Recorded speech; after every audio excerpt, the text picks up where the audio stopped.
औज़ुबिल्लाहिमिनश्शैतानिर्रजीम बिस्मिल्लाहिर्रहमानिर्रहीम। आज हमने आपको बताना है कि मुअल्लिम का हक़ क्या है, हक़्क़ुल मुअल्लिमीन।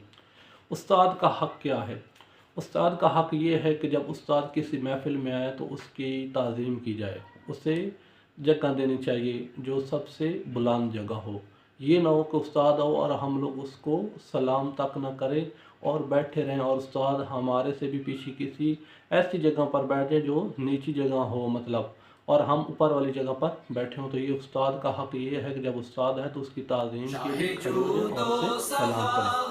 इमाम ज़ैनुल आबिदीन फरमाते हैं कि जब कोई तुम्हारे उस्ताद की ग़ीबत कर रहा हो तो आप वो ग़ीबत ना सुने और उस्ताद के सामने किसी की ग़ीबत भी ना करें। मासूम फरमाते हैं उस्ताद का हक़ ये है कि जब लोग उस्तादों की कोई ग़ीबत कर रहा हो तो आप उस्ताद की सफाई दें, बल्कि आप उस्ताद की अच्छाई बयान करें, ना कि आप भी बुराई उस्ताद की बयान करें।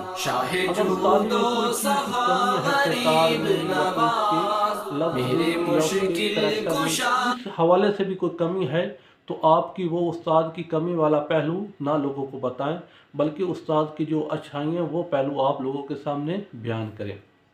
फिर इमाम ज़ैनुल आबिदीन अलैहिस्सलातु वस्सलाम फरमाते हैं कि जो आपके उस्ताद का दुश्मन हो आप उसके साथ अपना राब्ता ना रखें।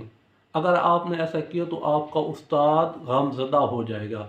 और उस्ताद के जो दोस्त हैं उनके साथ दुश्मनी ना करो, बल्कि उनके साथ भी आपकी दोस्ती होनी चाहिए। ये उस्ताद का हक़ है। अल्लाह हमें उस्ताद का हक़ भी अदा करने की तौफ़ीक़ अता फ़रमाए। वस्सलामु अलैकुम व रहमतुल्लाहि व बरकातहू।